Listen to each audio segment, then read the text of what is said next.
Qui a conçu le système esclavagiste de la traite négrière? Point d'interrogation.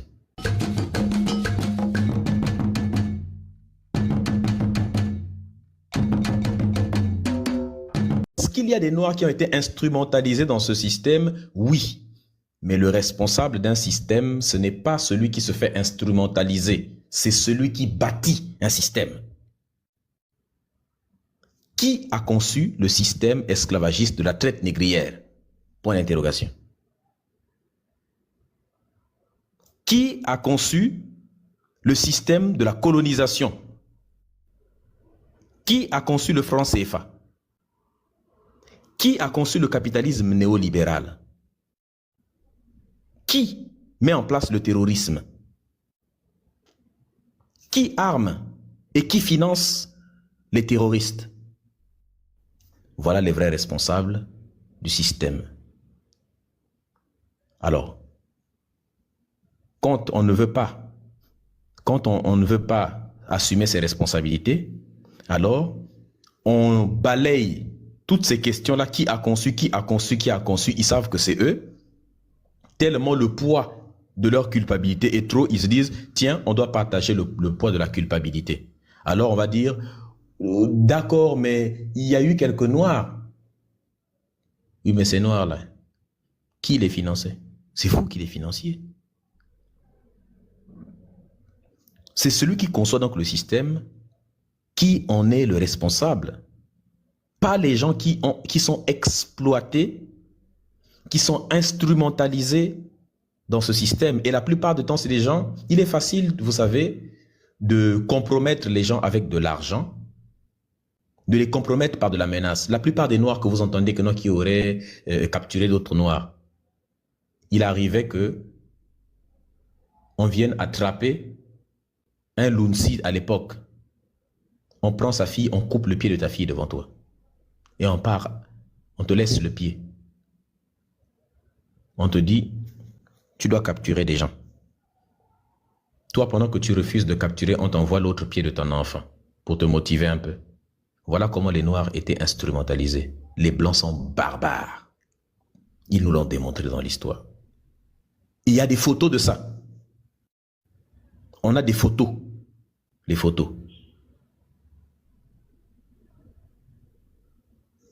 Sécurisez le live, s'il vous plaît, la famille. On dit des propos assez violents, mais c'est la vérité. On a des preuves de tout ce que nous disons un par un.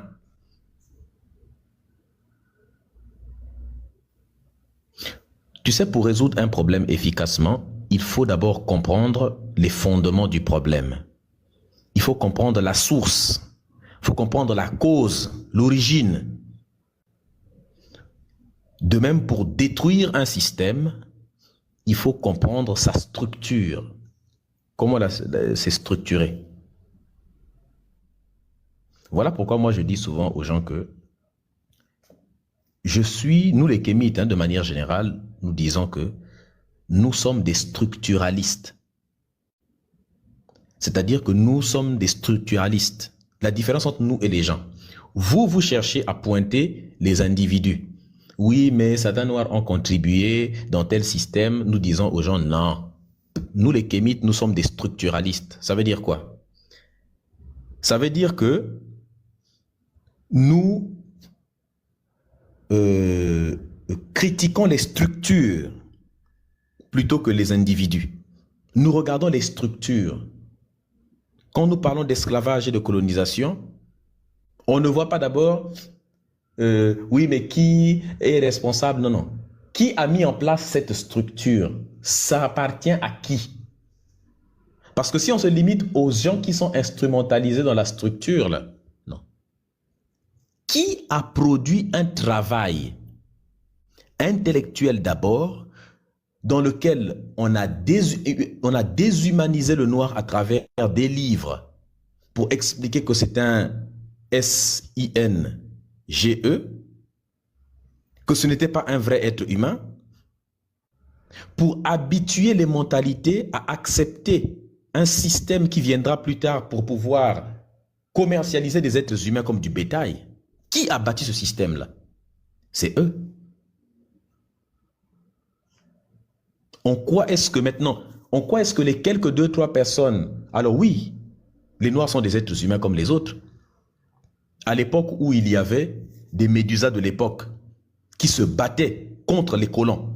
Et les exemples, il y en a plein dans l'histoire, des femmes et des hommes qui ont fait subir des déculottés incroyables aux colonisateurs. Ça n'a pas été facile, hein, contrairement à ce qu'on raconte. Ça n'a pas été facile de coloniser, de soumettre les Africains. Mais qu'est-ce que les Africains ont fait? Ils se sont battus. Et pendant qu'ils se battaient, il y avait des aliénés de l'époque. C'est des êtres humains. Les Africains sont des humains au même titre que les autres. Donc il y avait forcément des voyous de l'époque. Les ancêtres qu'on dit qu'ils ne sont pas des méritants. Et les voyous de l'époque, c'est ceux qui se sont laissés happer par l'appât du gain. Mais ils sont minoritaires. Ils sont minoritaires par rapport à ceux qui se sont battus. Les grandes révoltes ont eu lieu. La révolte du Congo-Ara, par exemple, c'est une révolte où tous les pays d'Afrique centrale, à une époque où ce n'était pas des pays en tant que tels, où il n'y avait pas de téléphone, tout ça, ils ont créé un vaste réseau pour mater les colons. C'est quelque chose d'absolument inouï. Donc nous sommes des structuralistes, nous regardons qui a mis en place les structures et c'est à lui que nous attribuons la responsabilité de tout ce qui se passe dedans. Quand une entreprise s'écroule, on regarde toujours le chef d'entreprise.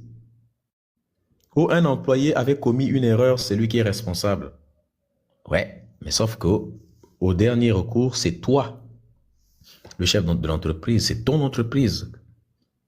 L'employé pourra partir licencié et tout, mais l'entreprise, ça tombe, c'est toi.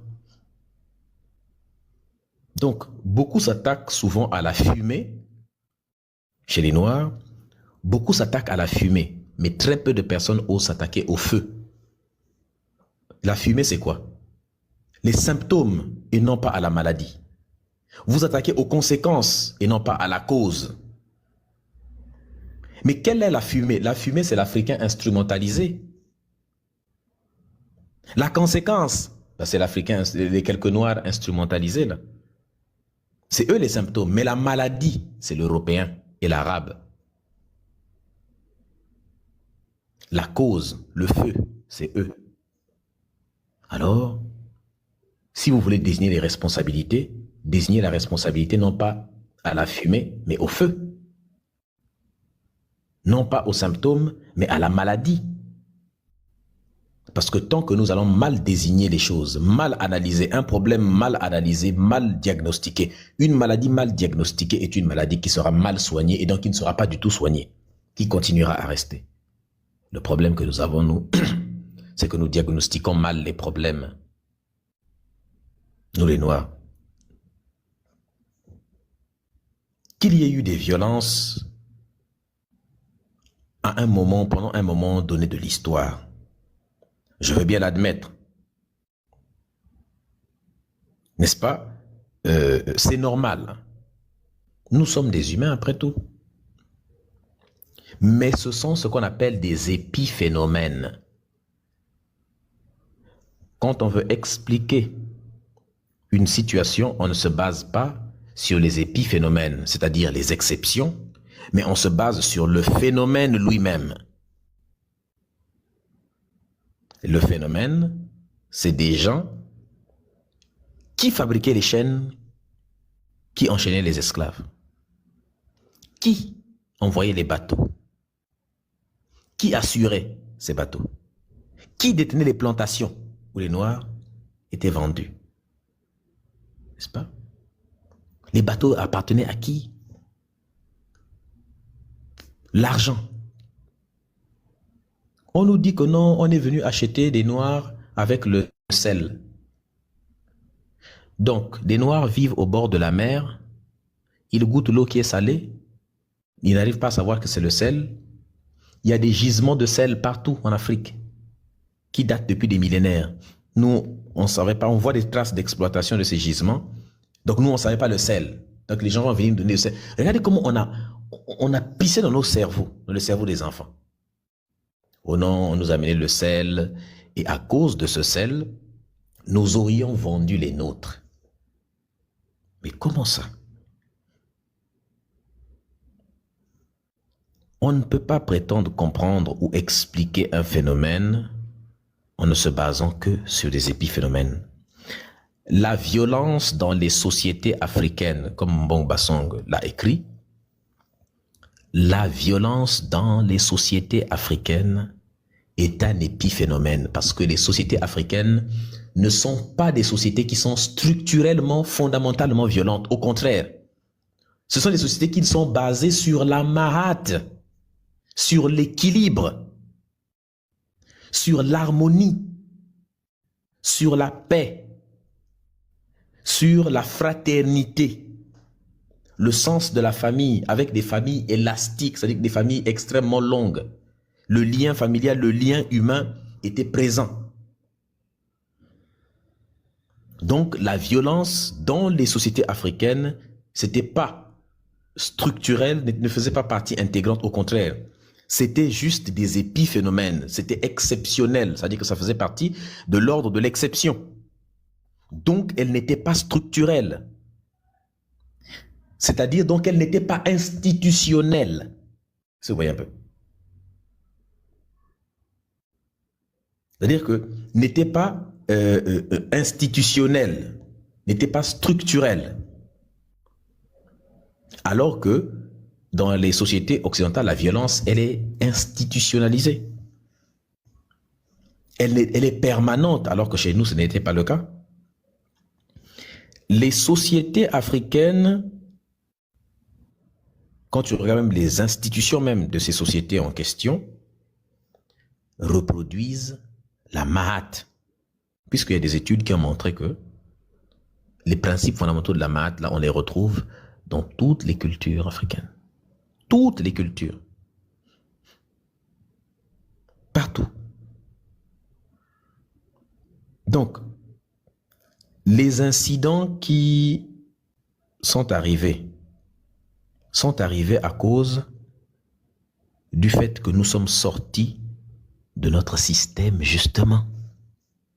Voilà la raison des incidents qui sont arrivés dans le passé, où certains Noirs ont commencé à faire n'importe quoi.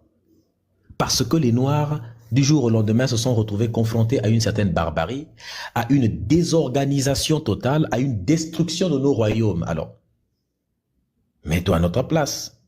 Des gens ont toujours vécu dans des royaumes avec une structure bien faite.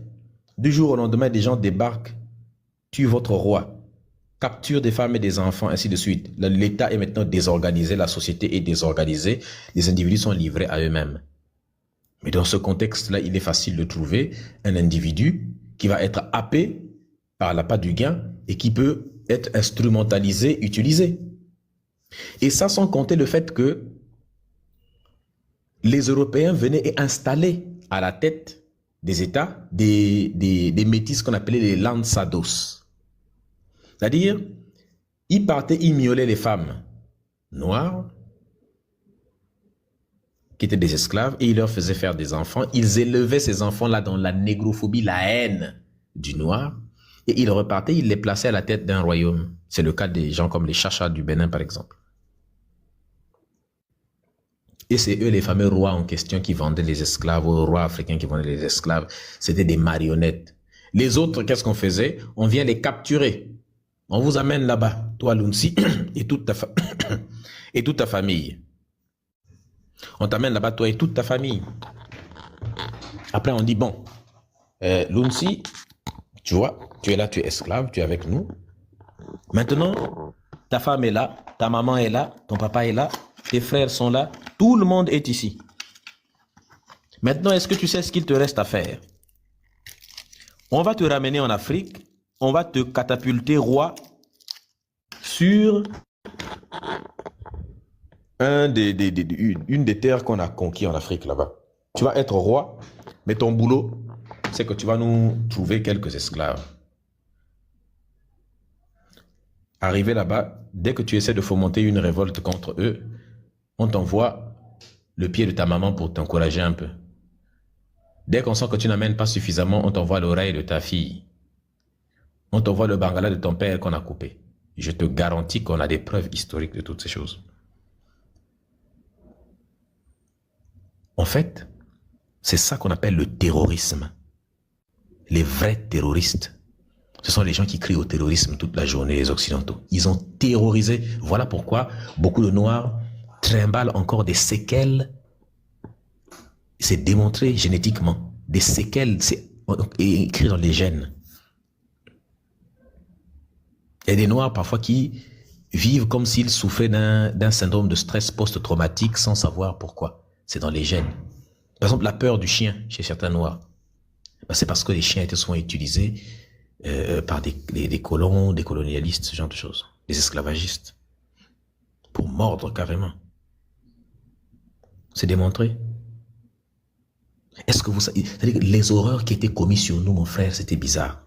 Le cannibalisme, il y a des livres qui ont été écrits sur le cannibalisme des esclavagistes. Les esclavagistes mangeaient la chair humaine comme ça. Des esclaves.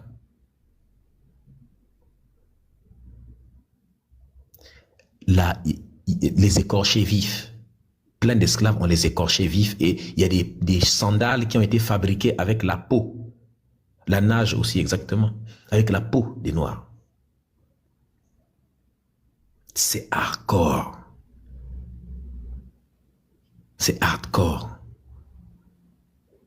Il y a des esclavagistes disaient souvent, ils arrivaient pour s'amuser, ils appelaient une maman avec son mari et ses enfants. Et ils disaient, les enfants, niassez vos mamans, votre maman.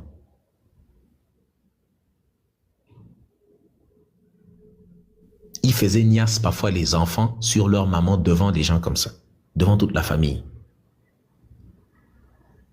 Comment je peux ne pas sentir cette violence dans mon cœur quand je pense à ça? Et là encore, si tu penses qu'on a atteint la barbarie absolue, pas encore. Le wokisme, tu penses que ça a commencé aujourd'hui avec les Européens, non? J'ai lu un livre qui était en train de détailler avec des preuves à l'appui comment les maîtres esclavagistes niassaient les hommes noirs dans les plantations. Les esclaves. C'est des choses, on n'aime pas dire ça pour préserver un peu de dignité, parce qu'il y a tellement de choses horribles qui ont été faites. Plus ta connaissance grandit, plus tu te sens mal. Voilà pourquoi on dit souvent que nous vivons dans un monde où les abrutis sont souvent très heureux. Parce que quand tu es ignorant, tu as la bouche, tu souris n'importe comment comme un con. Mais plus tu découvres la vérité, plus ça t'angoisse, plus l'envie de vivre même te quitte si tu n'as pas la force. Plus tu découvres les horreurs, plus l'espèce humaine te dégoûte.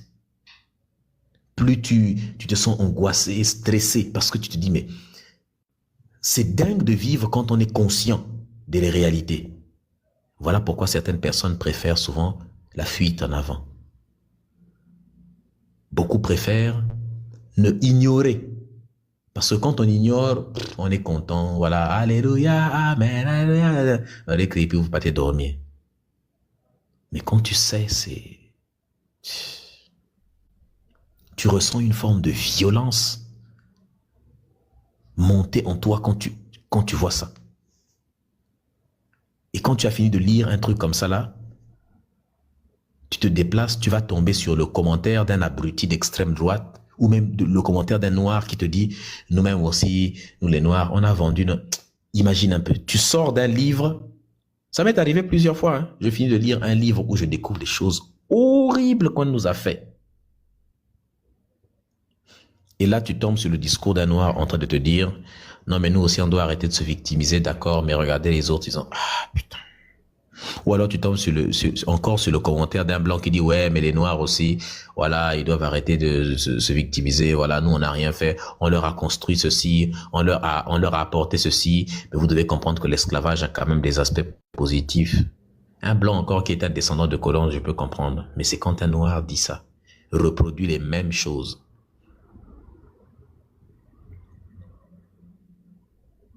L'aliénation culturelle fait tellement partie intégrante de nous que même quand on pense en être débarrassé, on l'a pas fait complètement, disait Diop.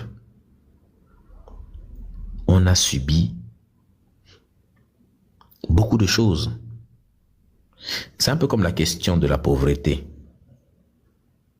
Si tu analyses de manière superficielle, tu vas conclure que la pauvreté, en fait, c'est le pauvre qui est responsable.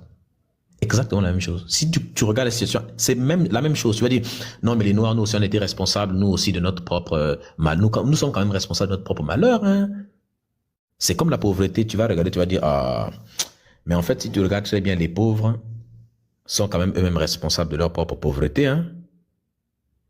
Ça, c'est si on analyse, on a une analyse petite et superficielle. Mais quand on fait une analyse sérieuse, une analyse approfondie, on fait ressortir un phénomène qu'on appelle la paupérisation. Pour ceux qui ont déjà lu Karl Marx, ici, là, hein, la notion de paupérisation. C'est-à-dire que le système capitaliste crée la pauvreté, structurellement. Ça crée là, hein, donc, le chômage, il y a des situations qui entraînent ce qu'on appelle un chômage structurel de masse, des choses comme ça. Tu as un phénomène de la paupérisation. Comment on peut appauvrir tout un peuple. Et que tu te rends compte que s'il y a beaucoup de pauvres, ce n'est pas parce que ces gens-là sont des feignants ou quoi que ce soit, mais c'est parce que le système est fait ainsi, de manière à ce qu'il y ait 1% de riches, quelques classes moyennes et une énorme quantité de pauvres. Oui. Et ça, on ne peut comprendre ça que quand on est un structuraliste, c'est-à-dire quelqu'un qui étudie les structures. Médusa mérite un lion. Exactement, Andromède, normalement. Mais c'est des connaissances, ça c'est des choses normalement qui s'enseignent dans les universités.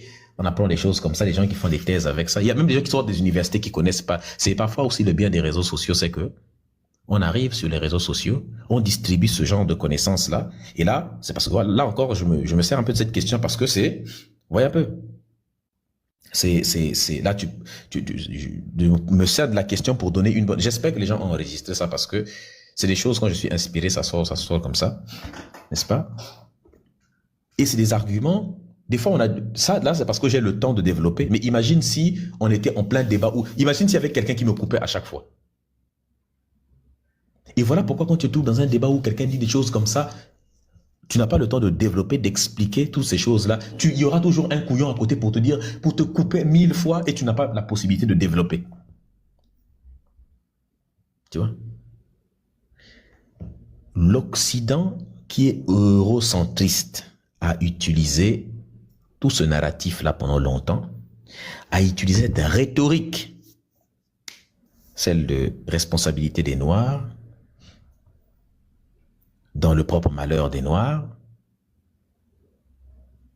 pour fabriquer et pour aggraver aussi les fractures qu'il y a entre les Noirs. Donc à chaque fois, les Blancs utilisent ce narratif aussi pour dire, on doit continuer à leur dire qu'ils sont eux-mêmes responsables de ce qui leur arrive.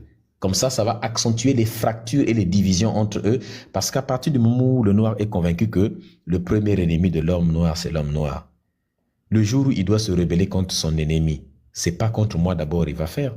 Il va d'abord commencer par se rebeller contre l'autre homme noir. Et quand ils auront fini de s'entretuer entre eux en pensant que le premier ennemi du noir, c'est le noir, quand ils viendront maintenant attaquer le vrai ennemi qui est nous, ils seront déjà suffisamment épuisés par des guerres internes qu'on aura seulement qu'à taper un peu dessus et ils sont tous tombés. Laissant-les s'épuiser entre eux à considérer que leurs frères sont leurs plus grands ennemis. Le diviser pour mieux régner, s'aimer la discordance. Mettons les Noirs contre les Antillais. Quand les Noirs vont suffisamment, qu'est-ce que je dis, pardon, les Africains, les Noirs africains contre les Noirs antillais. Parce que les plus dangereux, ce sont les Africains du continent et les Africains des Antilles qui commencent à se mettre ensemble, à dépasser les divisions qu'on a mis entre eux là. C'est eux les plus dangereux. Ceux-là qui commencent à savoir que Afrique, c'est leur identité, qui émitent leur identité, eux, ils sont dangereux. Alors, sémons la division entre eux. Quand ils seront épuisés, quand l'Haïtien sera suffisamment épuisé à se battre contre le Guyanais à se battre contre le Martiniquais à se battre contre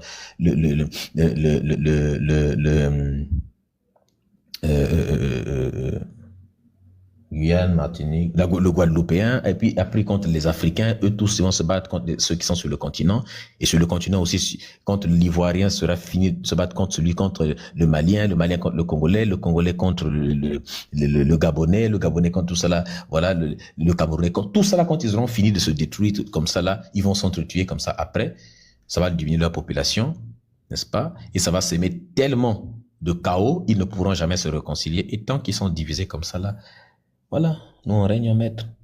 La pire chose qui puisse arriver, c'est que ces gens-là puissent se regrouper comme leur Cheikh Anta Diop, leur Marcus Garvey leur disait, parce que ces gens-là, ils avaient compris, mais c'est ça qui est tellement grave. Ces gens-là lisent Cheikh Anta Diop, ils lisent Marcus Garvey. Ils savent, ils comprennent ce que nous devons faire. Et ils savent exactement comment nous empêcher de faire ce que les Diop et les Garvey. Vous partez dans les bibliothèques des grands intellectuels européens, les livres des Cheikh Anta Diop, ils nous lisent, ils comprennent, ils savent. Et ils font exactement ce qu'il faut faire pour nous empêcher d'y arriver. Mais le problème, c'est que c'est des notions tellement compliquées que la plupart des gens... Est-ce que vous voyez, pourquoi, en fait, nous sommes parfois beaucoup respectés? Vous savez, nous sommes beaucoup respectés par des grands intellectuels qui émitent, qui écrivent des livres. Parce qu'on les entend souvent dire, ah, ce que les gens là font sur TikTok, moi, je ne peux pas faire ça. Ils se disent, nous, on ne peut pas faire ça. Les Dibombari Mbok, les Mbong Basong, les Théophile Obenga, ils sont tous nombreux qui disent, ce qu'ils font sur Internet, là, c'est dingue. C'est-à-dire, ils prennent nos livres, ils expliquent ça de manière pédagogique, ils font comme des cours, les gens comprennent. Et des fois, regardez la patience que nous avons. Parfois, on est confronté à des gens qui ont atteint une forme d'aliénation presque pathologique. Mais on fait preuve d'une grande patience, on explique et les gens comprennent difficilement. Et ceux qui voient l'importance de ce que nous faisons nous remercient beaucoup. Parfois les gens comprennent pas pourquoi ils nous remercient. C'est pas facile. C'est pas facile, hein? Parce que tout ça, c'est des notions très complexes qui sont écrites dans des livres très longs et il faut les rendre légers, les rendre faciles à échanger. Il faut utiliser une forme de pédagogie, les mots simples. Il ne faut pas utiliser les mots compliqués rien pour effrayer les gens uniquement, non. On utilise les phrases les plus simples. Si on utilise un mot compliqué, on explique toujours après ce que ça signifie. Genre, c'est parce que c'est un mot important. Quand on dit épistémicide, c'est parce que c'est quand même un terme un peu important, mais on doit expliquer. On explique. C'est là où vraiment c'est incroyable. Donc, ça va accentuer les fractures entre les Noirs de la diaspora et ceux du continent, n'est-ce pas? Les Noirs du continent entre eux, les Noirs des îles entre eux, et ainsi de suite. Et comme ça, eux, ils règnent. Le résultat va produire chez les Noirs de la diaspora la haine contre, ainsi de suite, tu vois un peu. Et donc, ça, c'est ce qu'ils voient. Et c'est ce qu'ils ont fait aux Antilles, par exemple, pendant longtemps, où ils ont tenté de convaincre les Antillais pendant longtemps que, en réalité, vous n'avez pas à vous rapprocher des Noirs du continent parce que ce sont des vendeurs de vos ancêtres. Tu vois? Et aujourd'hui, beaucoup d'Antillais se lèvent contre les Européens pour dire, mais attendez, vous voulez nous séparer de l'origine? Donc, tellement l'histoire a été falsifiée,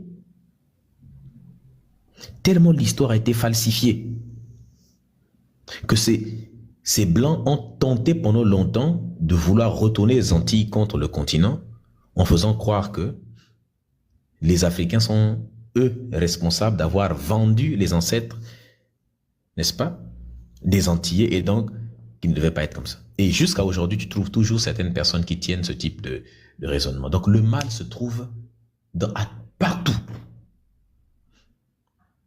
Et quand tu débarques sur le continent, même chose. Nous avons vendu des gens, eux aussi pensent que réellement ils ont vendu. Les Noirs américains disent ça aussi, que les West Africains les ont vendus. Exactement.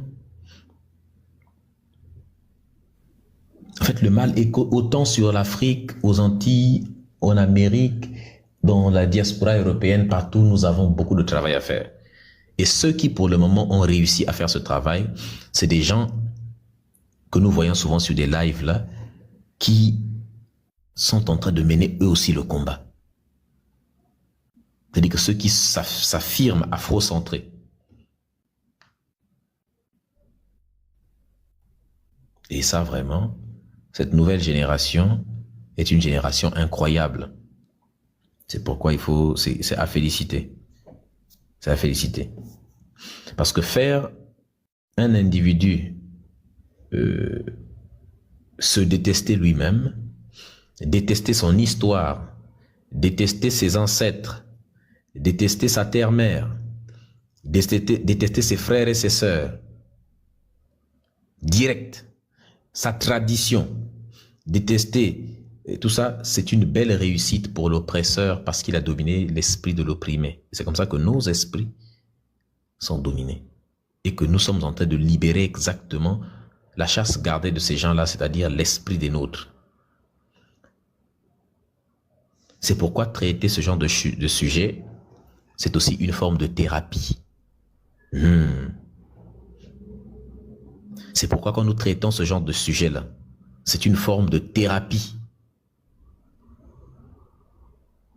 C'est une contre-attaque idéologique.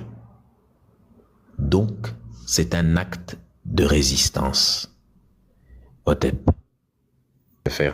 Heureusement qu'il y a 1300 personnes et que les 1300 personnes sont encore là.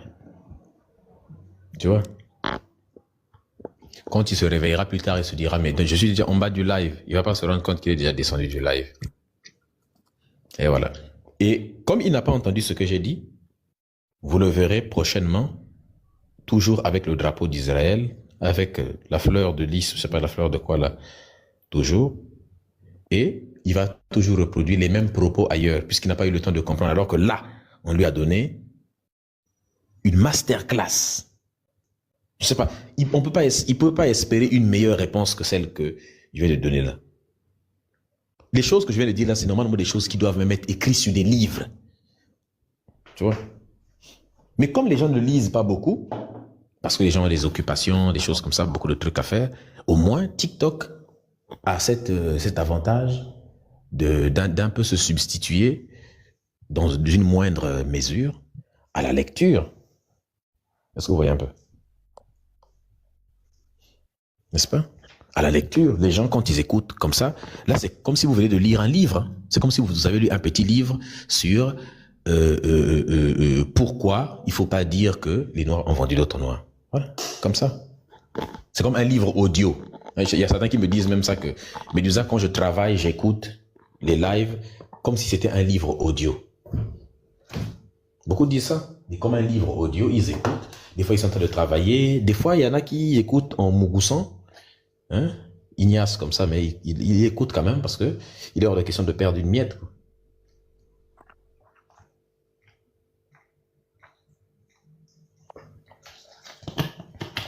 Et puis ça améliore leur performance au lit. C'est vrai. De manière globale, en globalité.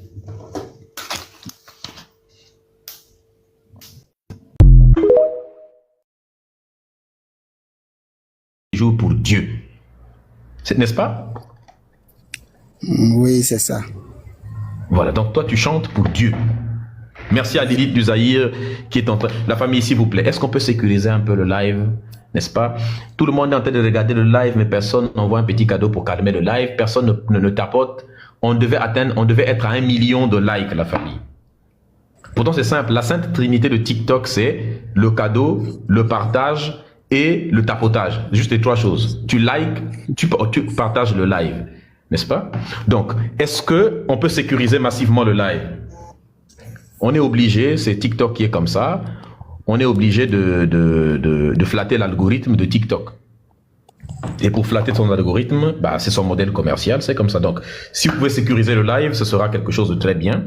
Maintenant, tous ceux qui nous écoutent, là, est-ce que tout le monde peut cliquer sur la petite flèche qui est en bas? Oui. Tu es chrétien? Oui, je suis chrétien. Ah, ça, c'est une très bonne chose que tu sois chrétien. Qu'est-ce que le christianisme a apporté à l'Afrique que les Africains ne connaissaient pas avant et ne pouvaient pas connaître sans le christianisme? Bon, tout d'abord, je voulais vous saluer de m'avoir fait monter sur votre live. Et je salue tous ceux qui écoutent ce débat. D'abord, j'ai écouté quand vous étiez toujours avec le frère Samuel. Et j'avais une question que je voulais poser d'abord avant de répondre à vos questions, si vous me permettez.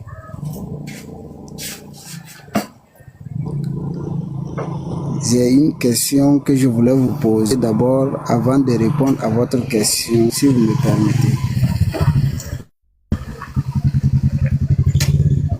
Oui, on t'écoute. Vous êtes là. Merci Maxi, merci Fabrice qui sont en train de sécuriser le live. Oui, on t'écoute, vas-y. Ok, donc la question que j'avais à vous poser, c'était quoi votre objectif? C'était, je sais pas, le débat c'est de prouver que Dieu n'existe pas, ou bien c'est pour vraiment combattre peut-être la religion, je sais pas, parce que je vois que tout ce que vous dites dans les débats, c'est vraiment... J'ai décidé de venir parce que je ne sais pas la raison vraiment qui vous pousse à dire certaines choses vraiment que j'entends vraiment. La raison qui me pousse, c'est la vérité. Je suis animé par la vérité. Tout ce que je dis est vrai et je peux prouver que c'est vrai. Est-ce que tu trouves que la vérité n'est pas une raison suffisante? La vérité, c'est une bonne chose. Et je ne comprends pas bien le français, mais essayez de me comprendre si ce que je dis. Si tu parles bien le français, on te comprend bien. Hein? Voilà, bon, si vous me comprenez comme ça, je ne connais pas trop la science. Vous voyez qu'avec le jeune homme qui vient de partir, vous étiez en train de vous donner une leçon de science. Donc, je ne suis pas trop fort dans la science. Et ici, ce que je peux dire, ce que je voulais dire par rapport à la question que vous avez posée, parce que j'ai entendu tout de suite, vous avez parlé avec le jeune homme que la religion... Qu'est-ce que le christianisme nous a apporté en Afrique que les Africains ne connaissaient pas avant le christianisme et n'auraient pas pu connaître sans le christianisme? Bon, tout d'abord, ce que moi je tiens à dire, c'est que le christianisme vraiment a apporté la paix. C'est ce que je peux vous dire. Le christianisme a apporté la paix. Le christianisme a apporté la paix. Oui. Je rappelle que quand le christianisme est venu, les gens qui nous ont apporté, ils avaient la Bible sur la main gauche et puis le fusil sur la main droite. Et ils ont tué 500 millions de Noirs de l'esclavage et de la colonisation. C'est ça la paix? Et vous avez vu ça où? Toutes les nations colonisatrices européennes étaient chrétiennes. Vous avez vu ça dans quel livre? Ça veut dire quoi dans quel livre? Oui, parce que ce que vous dites là, tout de suite je vous ai suivi, vous avez dit que... par exemple, il y a... Oui. Mais par exemple, il y a la bulle papale de Nicolas V. La bulle papale de Nicolas V qui avait autorisé l'esclavage et la colonisation. C'était en 1400, 1400 quelque chose. En tout cas, c'était au 15e siècle. C'est un pape, Nicolas V, il a autorisé l'esclavage et la colonisation au 15e siècle. Il a émis une bulle. Tu peux trouver ça, tu tapes, ça s'appelle Romanus Pontifex. Ok. 1454, merci beaucoup. En 1454. En 1454. Ok. Ok. Donc, dans cette bulle papale, là, ils autorisent l'esclavage et la colonisation au nom de Dieu. Ils disent partez, n'est-ce pas, et allez coloniser toutes les nations, n'est-ce pas, que vous allez trouver. Colonisez-les, prenez leurs biens, n'est-ce pas, faites-leur connaître Jésus, transformez-les tous en chrétiens. Tout en les dépossédant de leurs biens, de leurs principautés, ainsi de suite. C'est écrit dessus. Voilà ce que ton christianisme nous a apporté. Et vous pensez que si aujourd'hui l'Afrique n'a pas évolué, c'est parce que c'est grâce au christianisme ou bien c'est grâce aux religions? Je te demande ce que la religion est l'un des facteurs du sous-développement. Ce n'est pas le seul facteur, mais c'est un des facteurs. C'est l'un des facteurs, c'est ce que vous voulez dire. Et moi, je pense que le christianisme a vraiment apporté la paix parce que moi, à l'école, on m'a appris que avant nos ancêtres sacrifiaient même des êtres humains sur les fétiches. Et c'est grâce au christianisme que ces choses vraiment ont pris fin. Donc moi, je pense qu'à ce côté aussi, le christianisme a apporté quelque chose. Aujourd'hui, il n'y a plus de sacrifice. Alors, ça, c'est strictement faux. Mais je vais te démontrer que c'est faux. Est-ce que... Oui. Je vais te démontrer que c'est faux. Dis-moi. Donc, ça veut dire que si je comprends bien, tu es contre les sacrifices humains, c'est ça? Oui, je suis contre. Ok. Est-ce que toi, tu pourrais prier un Dieu qui autorise les sacrifices humains? Non. Jamais de la vie. Oui. Je suis d'accord avec toi. Tu peux jamais prier un Dieu qui autorise les sacrifices humains. Si par exemple, tu découvres que, imagine tu es dans une religion et puis tu découvres que ta religion autorise les sacrifices humains, est-ce que tu vas rester dedans? Non. Exactement. Ça veut dire que si je te prouve actuellement que ton Dieu à toi autorise les sacrifices, a déjà autorisé les sacrifices humains, tu vas cesser de le prier. C'est ça? Oui, prouve-moi si vous pouvez me le prouver. Attends, je vais carrément te capturer le verset. Tu as une Bible avec toi? Une Bible avec moi? Non, là où je suis, il n'y a pas de Bible. Je n'ai pas de Bible avec moi. Mais vous pouvez me donner le verset. Attends. Je vais carrément te sortir le verset en question. C'est Juges chapitre 11. Du verset 30 jusqu'au verset 40, je pense. Attends, je vais carrément plaquer le verset là, comme ça tout le monde va regarder. On va pas dire que c'est moi, j'ai fait, c'est pas quoi que ce soit. Je vais te placarder le verset comme ça. Est-ce qu'on peut tapoter s'il vous plaît en attendant? Le téléphone. Merde, attends, je branche. Je vais carrément te placarder ça.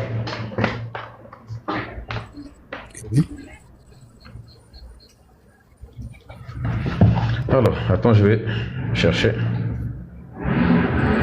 Tapotez s'il vous plaît la famille, partagez. Quand le live se met en pause comme ça, là, ça a tendance à faire...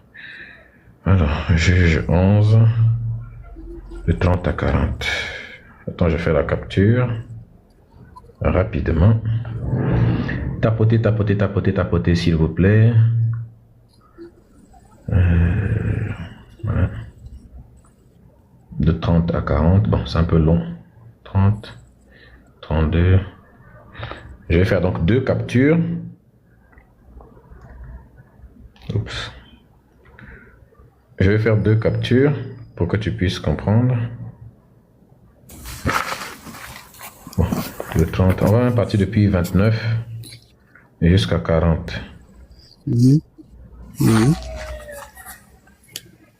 Tapotez s'il vous plaît la famille. Voilà.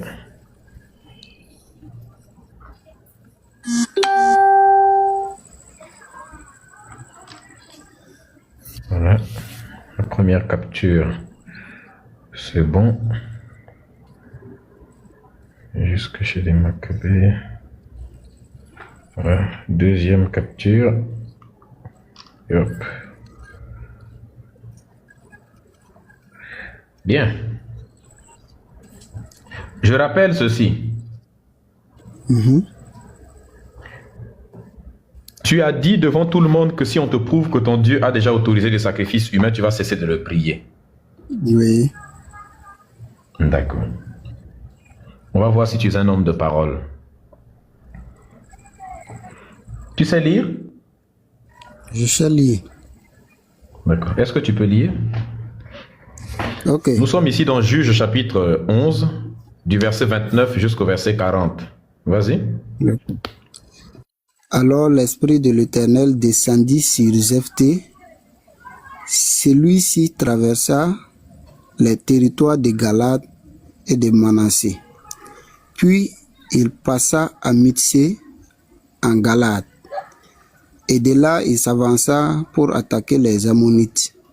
Jephthé fit un vœu à l'Éternel et dit, si vraiment tu me donnes la victoire sur les Ammonites, je te consacrerai et je t'offrirai en holocauste la première personne qui sortira de ma maison pour venir à ma rencontre. Quand je reviendrai... Attends, offrir quelque chose en holocauste, c'est quoi? C'est-à-dire, il va offrir à Dieu, c'est-à-dire, c'est comme lui dire merci à travers un sacrifice, au fait. Rendre grâce à Dieu. Exactement. L'holocauste, c'est un sacrifice. Est-ce qu'on est d'accord? Oui. Donc, il dit qu'il va offrir... Exactement. Il va offrir en holocauste, c'est-à-dire que en sacrifice, la personne. Donc, il dit, alors, l'Esprit de l'Éternel descendu sur Jephthé. Donc, on est d'accord que pendant que Jephthé fait cette proposition à Dieu, l'Esprit de l'Éternel est dans Jephthé. Vrai ou faux? Oui. Et pendant qu'il a l'Esprit, il dit à Dieu, il fait un vœu à l'Éternel. Il dit, si vraiment tu me donnes la victoire contre les Ammonites, je te consacrerai et je t'offrirai en holocauste, c'est-à-dire en sacrifice. L'holocauste, c'est un sacrifice où l'animal est brûlé et d'abord égorgé. Je prononce mal pour éviter que le live soit coupé. L'animal est égorgé, puis ensuite brûlé. Donc, il dit qu'il va offrir qui en holocauste? La première personne qui va venir à sa rencontre. La première personne qui va sortir, qui va venir à sa rencontre, quand il reviendra chez lui, n'est-ce pas? Oui. Déjà, est-ce que c'est bien d'offrir une personne en holocauste? Ok, je vois votre interprétation par rapport à... Non, c'est pas l'interprétation, on va continuer de lire. Juste une question. Pour toi, est-ce que c'est bien de proposer de donner à Dieu un être humain en sacrifice? Est-ce que c'est bien ça? C'est pas bon. Exactement. Normalement, Dieu doit refuser, n'est-ce pas? On va voir si Dieu va refuser. Continuez la lecture. Ok, donc, Jephthé se lança à l'attaque des Ammonites et l'Éternel lui donnant la victoire sur eux. Il les infligea de lourdes pertes dans 20 bourgs. Donc, avant, il ne donnait pas des pertes. Attends. Avant, lui, il se faisait tabasser par les Ammonites. Mais il a dit à Dieu, si tu m'aides à gagner, eh bien, je vais te donner quelqu'un en sacrifice. Et qu'est-ce que Dieu a fait? Il l'a aidé à gagner. Tu dois donner, oui. Si moi, je te dis, Philippe, si tu descends de ce live-là, je vais te donner 1000 euros. Si toi aussi, tu es d'accord et puis tu descends, ça veut dire que tu veux avoir les 1000 euros, vrai ou faux? Oui. Exactement. Bon, Dieu, on lui a dit, si tu m'aides à gagner, je vais te donner un être humain en sacrifice. Dieu aussi, il l'aide à gagner. Ça veut dire que Dieu veut recevoir la personne en sacrifice. Maintenant, continue la lecture, on va voir jusqu'où ça va aller. Ok. Il infligea de lourdes pertes dans 20 bourgs situés à Aroer et Minit et jusqu'à la région d'Abel-Kéramine. Ce fut une très grande défaite pour les Ammonites qui furent ainsi affaiblis par les Israélites. Après la bataille, Jephthé retourna chez lui à Mispa. Et voici que sa fille sortit à sa rencontre en dressant au rythme des tambourins.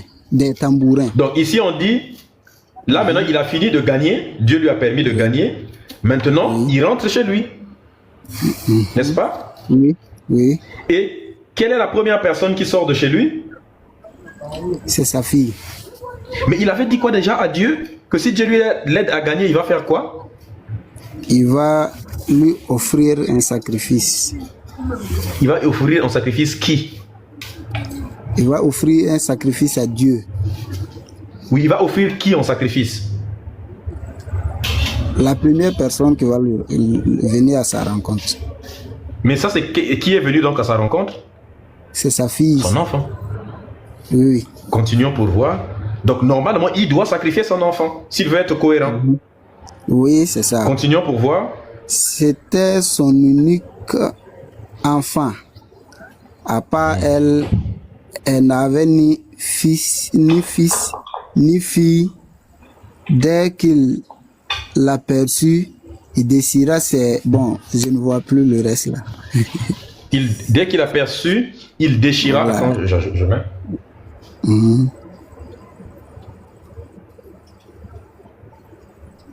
Il Voilà.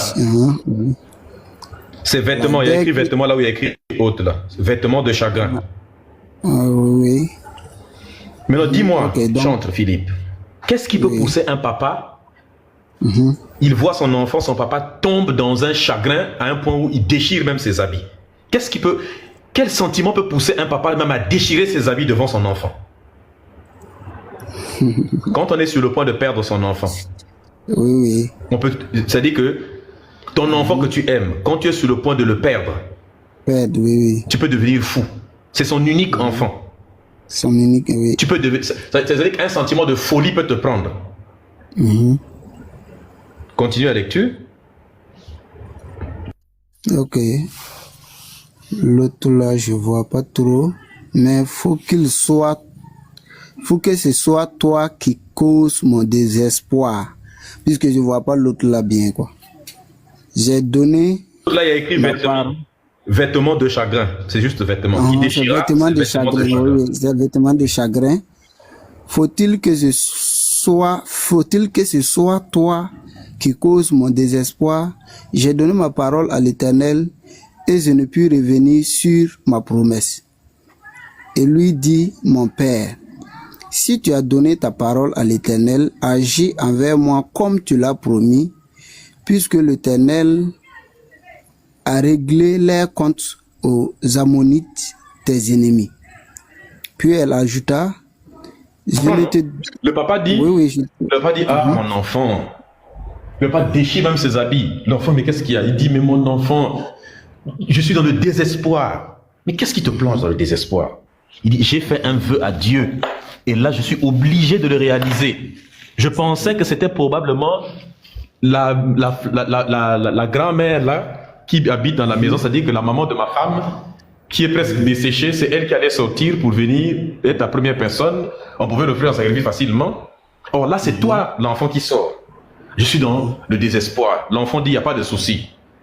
Comme Dieu t'a aidé à gagner et que tu as déjà promis, fais ce que tu lui as demandé. Est-ce que tu comprends?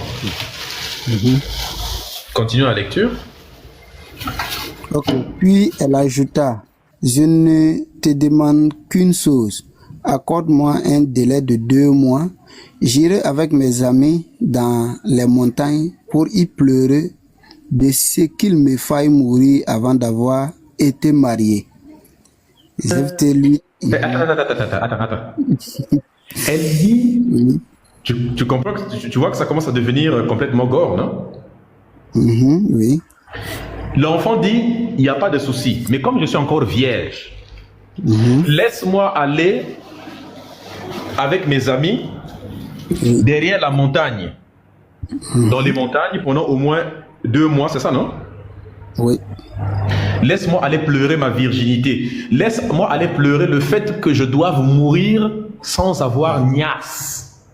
Est-ce que tu comprends? Je comprends. Le papa savait parce que Médusa était derrière la montagne, évidemment. Donc lui dit à son père, laisse-moi aller passer au moins 2 mois, je vais aller pleurer parce que je dois mourir quand même. Donc laisse-moi aller pleurer le fait que je doive mourir. Vierge, sans avoir connu un homme. Mais tu peux nous rappeler déjà, chantre, pourquoi elle doit mourir?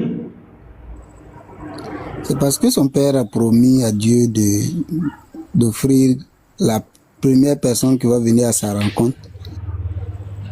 Donc, et que c'est elle qui est venue premièrement. Exactement. Donc on est d'accord, on parle bien de mort, il y a le mot mourir qui est là-bas, n'est-ce pas? Oui. Continue la lecture. On va voir s'ils vont aller jusqu'au bout. Jephthé lui dit, va. Et la laissa partir pour 2 mois. Elle s'en alla avec ses amis sur les montagnes pour y pleurer de devoir mourir sans être mariée. À la fin de 2 mois, elle revint auprès de son père et il accomplit envers sa fille qui était vierge le vœu qu'il avait fait. C'est là l'origine de la coutume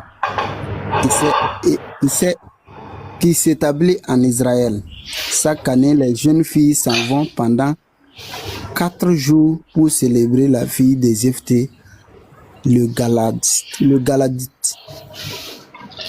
Donc, il accomplit sur elle ce qu'il avait promis, n'est-ce pas? Il avait promis, c'est ça. D'accord. Honnêtement, cette phrase-là veut dire quoi? C'est-à-dire qu'il a tué la fille comme il avait promis. Exactement. On appelle ça comment? Un sacrifice. Un sacrifice, humain. c'est ça. Exactement. Oui. Tu nous as dit que tu ne peux jamais prier un Dieu qui accepte les sacrifices humains, non? Oui, qui ordonne les sacrifices. Voici la preuve que ton Dieu a accepté le sacrifice de Jephthé. C'est un sacrifice humain. Okay. Maintenant, la Bible dit ceci. La Bible dit ceci, mon frère. Que ton oui soit oui, que ton non soit non. Oui. Exactement. Tout ce qui s'ajoute sur ton oui que tu as déjà donné et sur ton non que tu as déjà donné, ça vient du diable, vrai ou faux? Oui. Là, on est d'accord, la Bible dit bien ça, n'est-ce pas? C'est ça. Maintenant, toi, Chante Philippe, tu nous as dit que si on te prouve que Dieu a déjà accepté un sacrifice humain, tu ne peux pas prier un Dieu de ce genre. Chante Philippe, vas-tu cesser de prier ce Dieu à partir d'aujourd'hui, vu qu'on vient de te démontrer que ce Dieu a accepté le sacrifice humain d'un père qui a sacrifié son enfant en holocauste pour le lui donner? Tu as dit que tu es un homme de parole, tu ne peux jamais prier un Dieu qui tolère des sacrifices humains. Frère, prends-tu l'engagement de quitter le christianisme ce soir en étant honnête avec toi-même? Alors, je voulais vous dire quelque chose. Ça, c'est votre interprétation par rapport à cette parole. Parce que la parole de Dieu, on ne le comprend pas seulement comme ça. La parole de Dieu est profonde. Non, vous avez juste attends d'abord. Compris. Oui. Ce qu'on a vu là, c'est un sacrifice humain ou pas? C'est un sacrifice humain. Toi, tu es d'accord avec les sacrifices humains ou pas? Je ne suis pas d'accord. Tu peux prier un Dieu qui autorise les sacrifices humains ou pas? Vous pouvez me permettre de dire quelque chose par là? Mais tu as déjà promis, frère. C'est ce que je vous dis, parce que vous avez promis à travers justement cette lecture. Mais est-ce que vous savez qu'il y a quelque chose de plus profond sur ce que vous m'avez fait lire là? Voilà, mais peu parce importe. que vous... Mais Voilà, quelque chose de plus profond... Dieu, là. Attends d'abord. Quelque chose de plus profond qui va faire que le sacrifice n'a pas eu lieu? C'est pas ça. Au fait... Mais peu importe qu'il y ait quelque chose de profond ou pas. Moi, je ne vois pas ce qu'il y a de profond quand un père sacrifie son propre enfant. Si toi, tu vois des choses profondes à l'intérieur, ça veut dire qu'il faut te faire soigner. Il y a quoi de profond à un papa qui décide de sacrifier son enfant et un Dieu qui accepte un acte aussi horrible que ça? C'est ça le problème là. C'est ça le problème. Parce que de la manière que vous lisez et... C'est-à-dire, vous lisez, vous comprenez seulement à travers... Pourtant, c'est pas moi qui ai lu, hein, c'est toi qui as lu. C'est moi j'ai lu. Et je sais qu'avant de me faire lire, vous avez déjà lu sur vous là-bas. C'est ce qui vous fait dire... Mais toi-même, tu viens de lire, non? Oui. Tu as compris quoi donc? C'est ce que je vous dis que... Ouais, d'accord, mais qu'est-ce que toi tu as compris dans ce que tu as lu? C'est selon ma compréhension que je voulais vous dire maintenant. Okay. Ouais, mais non, explique-nous selon ta compréhension, toi tu as compris quoi? Ok. Est-ce que vous savez que ce passage que nous avons lu ici, ça dit, je ne sais pas comment je vais dire, comme je vous le disais, je ne comprends pas trop le français, mais est-ce que vous savez que... C'est maintenant que tu ne comprends plus le français alors que tu as fini de lire deux pages en français. Non, puisque les mots là, c'est ce que je dis là, il y a certains mots là, c'est difficile à prononcer, au fait. Voilà. Ici, c'est Jephthé même qui a donné sa parole. Voilà. Donc, c'est Jephthé qui a donné sa parole. Et il a tenu à obéir à ce qu'il a dit. C'est lui qui a dit à Dieu, c'est pas Dieu qui lui a dit, si tu pars, si tu gagnes, donne-moi ça. Voilà, c'est lui-même qui a donné sa parole, c'est lui-même qui a dit que si moi je pars et à mon retour, la première personne, si je retourne en paix, la première personne qui va me rencontrer, je vais t'offrir, je vais te donner ça comme un sacrifice. Et Dieu a accepté. Et quand il est parti, à son retour, c'est vrai que c'est sa première fille, parce que lui, c'est-à-dire, il ne s'attendait pas à ça. Il ne s'attendait pas à ça. Voilà, et c'est sa fille qui est venue à sa rencontre. Il n'était pas content parce que c'est sa fille. Il aurait préféré que ça soit quelqu'un d'autre.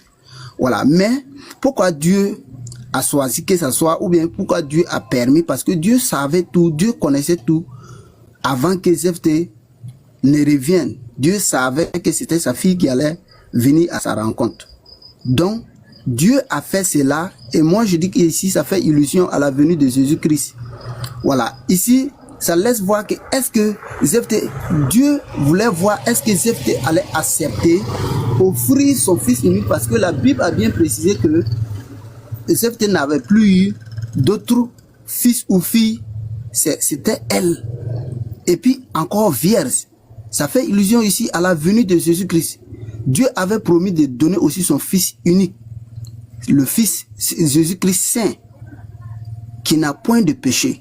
Et c'est ce que ça veut dire ici. Pour celui qui comprend bien la Bible, celui qui a l'esprit de Dieu de comprendre la parole de Dieu et comprendre vite directement ici que ça fait illusion à la venue de Jésus-Christ. Dieu avait promis de donner aussi son fils. C'est ce que tu es en train de démontrer? C'est ce que ça veut dire, en fait. D'accord. Maintenant, est-ce que tu sais ce que tu es en train de démontrer devant tout le monde? Oui, je sais. Exactement. J'espère que tu sais. Tu es en train de démontrer devant tout le monde que les chrétiens sont des menteurs. Tu es en train de démontrer devant tout le monde, l'hypocrisie, la malhonnêteté. Quand on sort un chrétien des versets bibliques qu'il n'aime pas, il va refuser ce qui est écrit sur le verset, il va te fabriquer une compréhension, c'est-à-dire que tu ne veux pas accepter ce qui est écrit dessus, mais tu mens sur ce qui est écrit. Tu veux que nous on accepte ce que tu dis de ce texte, mais tu ne veux pas qu'on accepte le texte tel qu'il est écrit. C'est à ça que servent les prédications. La prédication sert à mentir sur des textes qui sont là, à faire dire le contraire de ce que disent ces textes. Parce qu'un chrétien, si tu lui sors un verset qu'il n'aime pas, il va te dire 1. Il faut avoir le Saint-Esprit pour comprendre. 2. La Bible parle en parabole. 3. La parole de Dieu est une folie pour les hommes. 4. C'est l'ancienne alliance, n'est-ce pas? Moi, c'est la nouvelle alliance. 5. Il va te dire que c'est le contexte. Oui, mais c'est le contexte. Il faut prendre le contexte. C'est pas le contexte, n'est-ce pas? 6. En fait, il va toujours te trouver toute une constellation de prétextes pour ne pas accepter ce qui est écrit tel que c'est écrit, parce que ça ne t'arrange pas. Tu as dit ici là que tu ne peux jamais prier un Dieu qui fait des sacrifices humains ou qui accepte des sacrifices humains. Que si jamais tu tombes sur un Dieu qui accepte des sacrifices humains, tu vas arrêter de le prier. Monsieur. On t'a dit, si je te démontre que ton Dieu a déjà accepté un sacrifice humain, tu vas cesser de le prier. Tu as dit oui. Je t'ai démontré par A plus B que ton Dieu a déjà accepté les sacrifices humains. Tu as lu toi-même du début jusqu'à la fin. Tu as été d'accord que oui, il s'agit bien d'un sacrifice humain que je vois là. D'un papa qui sacrifie son enfant, et Dieu a accepté, a agréé ce sacrifice. Mais et à la fin, tu commences à nous inventer des trucs à dormir debout, que oui, mais en fait, il s'agit de la venue de Jésus-Christ. Ah bon? Monsieur. L'enfant de Jephthé est mort ou n'est pas mort? Je voulais vous poser une question. Est-ce que vous savez comment la parole de Dieu a été écrite? Comment la parole de Dieu a été écrite? Oui. Mais peu importe comment ça a été écrit. L'important, c'est que c'est déjà écrit et que maintenant que c'est écrit, il y a écrit que on a sacrifié un enfant. Un papa a déjà son enfant pour faire plaisir à ton Dieu. Donc, la parole de Dieu là, c'est si vous voulez comprendre la parole de Dieu, il faut avoir l'Esprit de Dieu. Parce que la parole de Dieu a été écrite sous l'inspiration du Saint-Esprit. Et toi, je suppose que tu as le Saint-Esprit, n'est-ce pas? C'est le Saint-Esprit qui vous permet de comprendre la parole de Dieu. Sans ça, et toi, est-ce que tu l'as, ce Saint-Esprit? Oui, et c'est ce qui me permet. C'est ce qui t'a permis actuellement de comprendre... De comprendre. C'est-à-dire que nous, contrairement à toi, nous, on ne peut pas comprendre ce verset-là, quoi. Si vous n'avez pas l'Esprit de Dieu, parce que vous vous basez sur votre intelligence, et c'est ce qui n'est pas bon. Parce que je vous ai écouté depuis quand vous étiez avec le frère. Alors, nous nous basons sur quoi? L'intelligence. Alors que toi, tu ne te bases pas sur l'intelligence, n'est-ce pas? Non, je ne dis pas, l'intelligence seule ne suffit pas. Je ne dis pas que je ne me base pas sur mon intelligence. Mais si nous, on se l'intelligence base sur seule- l'intelligence, ça veut dire que vous, les chrétiens, vous ne vous basez pas sur l'intelligence. Mais du coup, c'est pas un scoop parce qu'on était déjà au courant depuis longtemps que vous ne vous basez pas sur l'intelligence. Parce que l'intelligence humaine là, ça peut pas nous faire. C'est ce qui fait qu'aujourd'hui vous êtes en train peut-être de dire, de démontrer par votre intelligence que Dieu n'existe pas. Ça, c'est Et donc, l'intelligence qui vous, c'est votre intelligence qui vous pousse à prouver que Dieu n'existe pas. Mais en réalité, vous-même vous savez que Dieu existe. Non. Vous refusez de croire que Dieu existe. Et aujourd'hui, Mais toi, vous tu êtes en refuses train de d'accepter citer que ton la- Dieu a autorisé les sacrifices humains. Non, moi, je ne suis pas en train. Je n'ai pas dit que. Je n'ai pas refusé que mon Dieu a accepté. Mais je vous ai dit ici que ce n'est pas Dieu qui a demandé ce sacrifice humain, c'est lui-même qui a donné sa parole à Dieu. C'est pas Dieu qui m'a Dieu a qui lui accepté ou dit- pas? Dieu a accepté, mais c'est pas Dieu qui lui a dit tu dois me faire ça. D'accord. Tu peux prier un Dieu qui accepte des sacrifices humains? Qui ordonne des sacrifices humains et qui Qui accepte. Merci beaucoup, Djandou Fidèle. Tu peux prier un Dieu qui accepte des sacrifices humains? par rapport à ce qu'on a lu ici, c'est pas lui qui a ordonné. C'est ce que je veux Est-ce que tu comprends ce que je dis? Est-ce que tu peux prier un Dieu qui accepte? Je comprends. Je n'ai pas dit qui ordonne, Je qui comprends ce que vous accepte. dites. Qui accepte un sacrifice. Si c'est lui qui a ordonné et qui accepte, je ne peux pas le prier. D'accord, mais si c'est pas lui qui a ordonné un sacrifice humain, mais il accepte quand même, tu peux prier? Je peux le prier parce que c'est comme si quelqu'un qui te donne un cadeau, en fait. C'est comme si quelqu'un qui te donne un cadeau. Tout de suite, je vois des gens qui sont en train de donner des cadeaux ici. Mais est-ce que vous pouvez refuser ces cadeaux? Si je te donne, Quand on te donne un cadeau, tu prends. Même si tu veux pas, là, tu Exactement. peux prendre, donner à quelqu'un d'autre. Si je te donne le pied de quelqu'un emballé dans un carton, tu vas prendre? Pied de quelqu'un. Oui, je coupe le pied de quelqu'un, je te donne en cadeau, tu donnes, tu prends ou pas? Tu me donnes, je vais prendre si je vois que ça m'intéresse pas, je laisse. Tu vas Tu as accepter. emballé. Tu viens me donner quelque chose qui est emballé, que je n'ai. D'accord, je c'est n'ai pas vu. emballé, Si c'est tu me fais ouvert. voir. Non, d'accord, c'est pas emballé, c'est ouvert. Avant même que tu me trouves pour me donner ce pied. Non, de si quelqu'un c'est là, pas non. emballé, c'est ouvert, comme ça, je te donne le cadeau. Ça dit, regarde, c'est un ce cadeau. que je dis. C'est ce que j'ai dit. Si c'est ouvert là, avant même que tu me cherches pour me trouver et puis me donner le cadeau là même là, tu seras déjà arrêté par la police. Parce que je sais que tu vas me trouver avant que la police. D'accord, mais si la police ne m'arrête pas, je suis déjà là devant toi et je te propose. Que tu vas me donner. Je Pied de suis là, je te quelqu'un. tends le pied, je te donne le cadeau. Tu acceptes ou pas? Si c'est pied de quelqu'un là, je vais pas prendre. Donc, on peut refuser des cadeaux quand c'est mauvais, n'est-ce pas? Quand c'est mauvais, oui. À ton avis, est-ce que Dieu devait refuser la proposition de Jeff? Dieu, au fait, ce que vous ne comprenez pas, c'est que vous cherchez à comprendre. Donc Dieu, on lui propose de lui offrir un cadeau d'une enfant qu'on va déjà, lui il accepte. Oui. Oui, il va accepter. Ça Et toi tu nous dis dépend. que c'est parce qu'on ne peut pas refuser un cadeau. Je ne dis pas qu'on ne peut pas refuser un cadeau. Hein. Tu m'as proposé quelque chose. Je sais que ça peut faire. Le nombre de mon affaire. contradictions que tu es en train de faire à toi-même. Non, je dis. Ça c'est du pain tu m'as béni pour les proposé live quelque chose. recording, pour les volontés de puissance kémites, les Lebantou, les Siwa, les Kémit TV. Ça c'est du pain béni pour vous. Ce que vous êtes en train de dire, parce que moi, ce qui m'a poussé au fait à monter, c'est que vous êtes en train de dire que vous avez... Oui. Tu n'as pas été honnête. On va faire monter quelqu'un d'autre. Merci beaucoup. Il n'y a pas de souci. Merci beaucoup. Et que Dieu vraiment vous fasse connaître la vérité, que la vérité vous libère.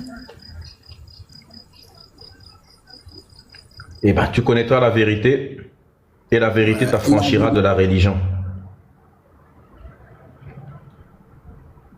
Tu comprends?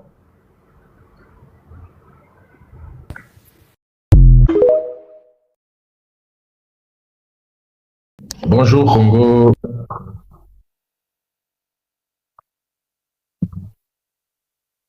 Non, mon pays, mon pays, mon pays. Je ne suis pas l'amour. Je suis l'amour de Dieu, pas l'amour des gens que je ne connais pas.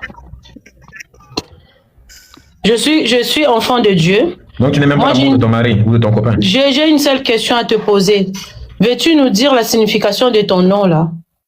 Pas de Dieu, l'autre nom, s'il te plaît.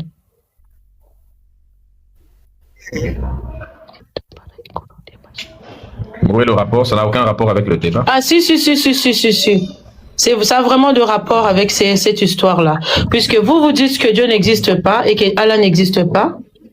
Les gens écoutent, il y en a des gens qui disent que vous dites la vérité.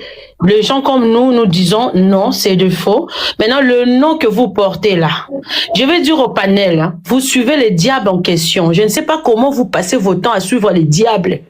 Son nom même, allez chercher sur Google les noms là que je ne vais pas dire, ça signifie quoi? Allez. Un peu. Les mots d'auge. Laissez-la. Refais ta demande d'abord. Oh, viens pour toi dire. Moi-même, j'étais pas au courant, j'étais le diable. On m'informe des choses importantes. Vous la faites descendre. Refais pour toi ta demande d'abord. Refais la demande, viens. Laissez-le. Vous aussi. Il y a des live recording est là, volonté de puissance est là, tambour est là. Oh, il s'appelle l'autre. Le bantou est là. On a envie d'avoir des séquences là. C'est des séquences très... Refais ta demande, madame. Viens informer la population. Vraiment. Allez, viens, informe-les. Parce que vous, là, vous êtes dans les commentaires, vous ne savez pas que vous êtes sur le live de Satan. Non, en plus, les mots de... Vous êtes Satan, papa. Vous êtes Satan. Vous êtes Satan. Il ne faut pas venir vous êtes les modérateurs de Satan. Vous êtes les diables. Il faut écrire démon, le nom là, après prénom là. N'écrivez pas Dieu. Écrivez démon interne. Exactement. Parce que ton nom là signifie démon. Allez regarder sur Google. Vous allez trouver que le nom là, je ne veux pas dire son nom là. C'est une femme qui a des serpents dans la tête. Il faut bien aller regarder, lisez bien. Venez pas passer dans les panels et puis commencer à parler avec les démons. On vous avait dit à la fin du temps, ils viendront comme des êtres humains. Vous ne comprenez pas la réalité? Vous passez dans le panel, vous faites des discussions inutiles. Qui ne sait pas que Dieu existe et Jésus est réel? Je suis désolé, les gens qui suivent ces panels-là, le royaume des cieux est là. Bientôt, là, Jésus va revenir. Si vous ne prenez pas conscience de votre vie, vous irez en enfer comme lui. Parce qu'il est déjà condamné à aller vivre en enfer. Alors, sauvez vos âmes, c'est le temps. Vous n'allez pas venir nous dire ici, tous les gens qui donnent des témoignages là, beaucoup de gens qui sont morts ressuscités, beaucoup de gens qui voient des visions, beaucoup de gens qui étaient des marabouts, des occultistes, qui sortent dans ça, qui viennent donner les témoignages, sont des menteurs. Messieurs, le nom là, je ne veux pas dire le nom. Moi, je dis diable. Hein? Tous ces gens-là disent des mensonges. Quand vous dites que Dieu n'existe pas, Jésus n'existe pas. Tous les gens là qui ont eu des révélations, tous les gens là qui étaient dans vos mondes-là, sont sortis de ce monde-là. Vous allez nous dire quoi? Vous allez nous dire qu'ils nous mentent? Que ce n'est pas vrai que Dieu n'existe pas, que Jésus n'a jamais existé. Alors, ce qui se trouve en Israël là-bas, c'est pas la tombe de Jésus, là on avait mis Jésus avant d'être ressuscité? Ça n'existe pas. Allez en Israël, vous allez voir qu'il y a eu une tombe de Jésus. Il y a mort Kamel. Vous nous racontez quoi, messieurs? Arrêtez de venir nous embrouiller sur le nom de Jésus-Christ. Toute votre sorcellerie là, on remet l'expéditeur dans les lieux arides au nom de Jésus-Christ. Vous n'allez pas venir prendre les âmes des gens ici. Nous sommes les ambassadeurs, ambassadrices de Christ. On est venu pour ramener les âmes de Dieu auprès du Seigneur. Pas pour que vous puissiez les ramener en enfer. On refuse ça au nom de Jésus. Et sache-le bien, si tu viens m'attaquer cette nuit-là, Jésus va te fracasser bien. Je vous dis déjà.